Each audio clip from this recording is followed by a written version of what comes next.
नमस्ते दोस्तों, मैं हूं आरपी राजपूत। स्वागत है आपका इंडिया स्पेशल में।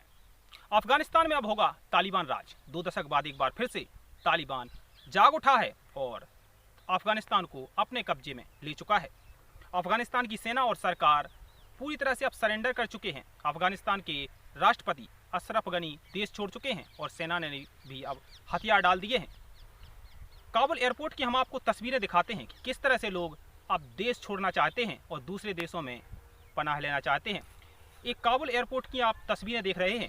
लोग भागने की कोशिश कर रहे हैं कि किसी न किसी तरह से यहाँ भागा जाए, क्योंकि तालिबान राज में लोग सुरक्षित नहीं हैं। महिलाएं तो बिल्कुल ही सुरक्षित नहीं हैं। तालिबान ऐसी सजा देता है कि देखने वालों की भी रूह कांप जाए।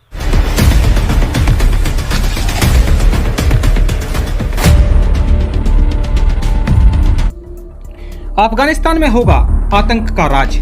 पिछले 2 दशक से अफगानी सेना अमेरिका की सेना के भरोसे थी और जैसे ही अमेरिका की सेना हटी, अफगानिस्तान में दुर्घटना घटी।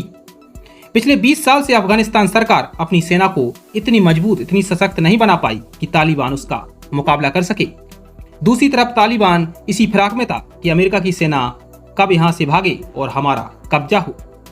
पिछले 20 सालों से अफगान सरकार हाथ पर हाथ धरे बैठी रही, या यूं कहें कि सोती रही। दूसरी तरफ तालिबान मजबूत हो रहा था, लेकिन अफगानिस्तान सरकार सोच रही थी कि तालिबान तो कब का खत्म हो चुका है, लेकिन ऐसा बिल्कुल नहीं था।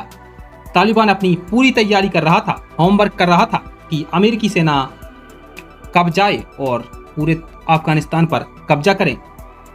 अफगानी सेना इतनी मजबूत और इतनी सशक्त नहीं हो पाई कि तालिबान से मुकाबला कर सके। एक तरफ तालिबान लोगों को भरोसा जीत रहा था, वहीं सेना पर से अफगान लोगों का भरोसा उठता जा रहा था और परिणाम आज हम सबके सामने है, जिसकी उम्मीद ना तो अफगानिस्तान को थी और ना ही दुनिया को। सबसे बड़ा सवाल यह है कि क्या अफगान की सेना इतनी कमजोर है जो तालिबान के सामने सरेंडर कर चुकी है। सैकड़ों जगह तो अफगान सेना अपनी गोली बंदूकें छोड़कर बिना फायरिंग के ही चली गई। क्या अफगानिस्तान की सेना इतनी कमजोर है जो आसानी से तालिबान से हार गई। अब आपको बताते हैं कि अफगान की सेना करीब 3.5 लाख सैनिक हैं, जबकि तालिबान में सिर्फ 70,000 लड़ाके फिर भी मुकाबला नहीं कर सकी। परिणाम ऐसे हैं कि हम और आप सोच नहीं सकते। एक तरफ 3.5 लाख सैनिक, दूसरी तरफ तालिबान के महज 70,000 लड़ाके। अब सवाल उठता है कि इतनी आसानी से या इतनी भारी भरकम सेना के साथ भी अफगानिस्तान क्यों नहीं लड़ सका। अफगानिस्तान के पास 167 विमान है, यानी वायुसेना भी मौजूद है, जबकि तालिबान के पास सिर्फ 0, यानी कुछ भी नहीं।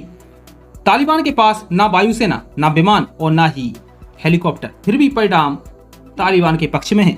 इसके अलावा तालिबान के पास आधुनिक हथियार भी नहीं है, लेकिन लड़ने की जिद है। अफगानिस्तानी सेना का जो बजट है वो है $5.5 मिलियन, जबकि तालिबान का सिर्फ $1.6 बिलियन। यानी हर जगह कमजोर है तालिबान, लेकिन परिणाम उलट हैं। हम और आप सोच भी नहीं सकते कि तालिबान कितना कमजोर है, लेकिन अफगानिस्तान में पूरी तरह से कब्जा करता जा रहा है। दोस्तों, अब आपको बताते हैं कि पिछले 20 साल में अफगानी सेना इतनी मजबूत क्यों नहीं बन सकी जो तालिबान को टक्कर दे सके। पिछले 20 साल से अमेरिकी सेना अफगानिस्तान में रह रही थी और सेवा दे रही थी, लेकिन अब जैसे ही अमेरिकी सेना लौटी, तुरंत तालिबान ने कब्जा कर लिया। पिछले 20 साल में अफगानिस्तान सरकार ने अपनी सेना को इतना मजबूत नहीं बनाया, इतना सशक्त नहीं बनाया जो तालिबान का मुकाबला कर सके। अब आपको बताते हैं कि 3.5 लाख सैनिक जो अफगानिस्तान के हैं वो कैसे हार गए। सबसे पहले तो अफगानिस्तान ने जो सेना बताई कि उनकी 3.5 लाख है, वो मौजूद है ही नहीं। यानी अफगान सरकार दुनिया को धोखा देती गई कि हमारे पास 3.5 लाख सैनिक हैं, जो कि है ही नहीं, सिर्फ कागजों में हैं। और दुनिया से अफगानिस्तान सरकार पैसे लेते रही, लेकिन वो सैनिक थे ही नहीं। दूसरी तरफ अफगान सरकार अपने सैनिकों को इतनी सशक्त और इतनी प्रशिक्षित नहीं कर पाई जो तालिबान का मुकाबला कर सके। ये कोई सैकड़ों जगह तो ये भी हुआ कि अफगान सेना अपनी पोस्ट छोड़कर, हथियार छोड़कर सरेंडर करके उल्टे पैर भाग आई। 20 साल पहले भी तालिबान का राज था, आज भी तालिबान का राज है। दरअसल अफगानिस्तान की जड़ में ही तालिबान है। साल 2001 में वर्ल्ड ट्रेड सेंटर पर हमला हुआ था, तब अमेरिका ने तालिबान को खत्म कर दिया था और अफगान सरकार को लगा होगा कि तालिबान अब खत्म हो चुका है, जो कि कभी नहीं बनेगा। लेकिन तालिबान खत्म नहीं हुआ था। अफगानिस्तान को अपने हाल पर छोड़कर अमेरिका तो भाग गया, लेकिन अफगानिस्तान के लोग मर रहे हैं।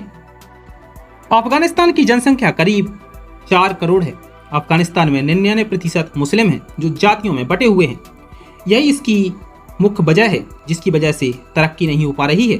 पश्तून, ताजिक, हजारा, तुर्क कई जातियां समूह हैं। पश्तून 42% हैं जबकि ताजिक 27% हैं। पश्तून तालिबान के समर्थक माने जाते हैं जबकि ताजिक तालिबान के विरोध में रहते हैं। यानी आबादी का एक बड़ा हिस्सा 42% पश्तून तालिबान का सीधा समर्थन करते हैं। आबादी का एक बड़ा हिस्सा तालिबान का राज चाहता है जबकि सिर्फ 27% लोग चाहते हैं कि लोकतंत्र रहे। इसके अलावा कबीलों के भी नेता हैं जो ना तो तालिबान के साथ हैं और ना ही तालिबान के विरोध में। वो अपने वर्चस्व की लड़ाई लड़ते हैं और जहां उनका फायदा दिखता है वहीं चले जाते हैं। फिलहाल वो तालिबान के पक्ष में हैं क्योंकि उनका फायदा है। पिछले 20 साल में अफगानिस्तान सरकार अपनी सेना को इतनी मजबूत, इतनी सशक्त नहीं कर पाई जो तालिबान को टक्कर दे सके। पिछले 2 दशक से अमेरिकी सेना अफगानिस्तान में डेरा डाले हुई थी जिसके भरोसे अफगानिस्तान था। लेकिन जैसे ही अमेरिकी सेना हटी और दुर्घटना घटी। यानी जैसे ही अमेरिका सेना अफगानिस्तान से गई तुरंत तालिबान सक्रिय हो गया और एक के बाद एक अफगानिस्तान के शहर लेता गया। और आज स्थिति यह है कि पूरा अफगानिस्तान अपने कब्जे में तालिबान ले चुका है। दोस्तों अभी के लिए इतना ही। देश दुनिया की तमाम खबरों के लिए बने रहिए इंडिया स्पेशल के साथ। और अगर चैनल को सब्सक्राइब नहीं किया है तो प्लीज चैनल को सब्सक्राइब करना ना भूलें। Subscribe now and press the bell icon. Never miss an update.